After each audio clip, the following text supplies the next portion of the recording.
Hello বন্ধুরা, কেমন আছো সবাই? চলে এলাম আমরা একটি নতুন ভিডিও নিয়ে। প্রতিদিনের মতনই আজ সকাল সকাল আড়তে চলে এলাম এবং গাড়িটা রেখে ঢুকে গেলাম আড়তে কিছু জ্যান্ত মাছের উদ্দেশ্যে।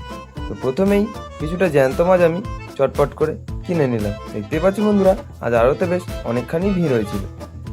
তো প্রথমেই জ্যান্ত মাছটি কিনে চটপট করে গাড়িতে রাখতে এলাম।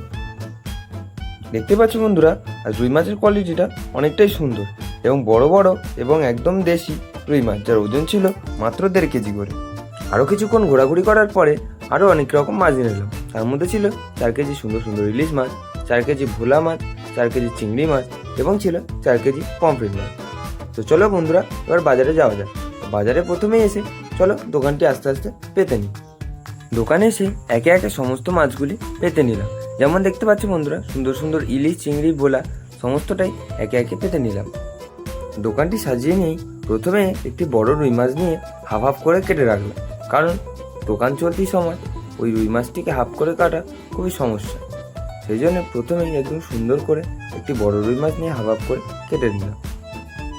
জ্যান্ত মাছটি কাটতেই একজন কাস্টমার এসে হাজির। তিনি বললেন 1/2 কেজি কাটা রুই মাছ লাগবে।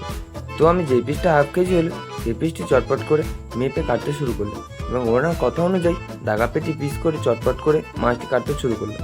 এবং উনি মাছের কোয়ালিটি দেখে বেশ খুশি হয়েছিল এবং মাছটি আমি সুন্দর করে কেটে ওনাকে দিয়ে দিলাম। রুই মাছটি নেওয়ার পর উনি কিছুটা চিংড়ি মাছও চাইলেন। আমি কিছুটা চিংড়ি মাছ ওজন করে দিয়ে দিলাম।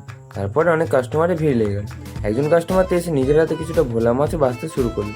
তো আমি সুন্দর সুন্দর ভোলা মাছ ওনাকে বাছতে সাহায্যও করলাম এবং তিনি নিজের হাতে ভোলা মাছটি বেছে বেছে প্রায় 1 কেজি নিলেন।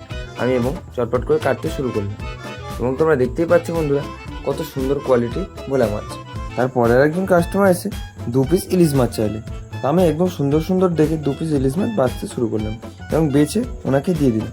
এবং আমি যখন ইলিশ মাছটি কাটছিলাম তখন একজন কাস্টমার এলেন এবং তিনি বড় বড় কিছুটা পমফ্রেট মাছ বেছে নিলেন। আমি পমফ্রেট মাছটিও ওনার পরেই সুন্দর করে কেটে দিলাম এবং কাটতে কাটতে আরও কাস্টমারের ভিড় লেগে গেল এবং আমি একের পর এক সমস্ত কাস্টমারকেই ছাড়তে শুরু করলাম এবং সুন্দর করে সমস্ত মাছগুলি কেটে সব কাস্টমারকে দিতে দিতে আজকে আমার দোকানদারি প্রায় শেষ হয়ে গেল।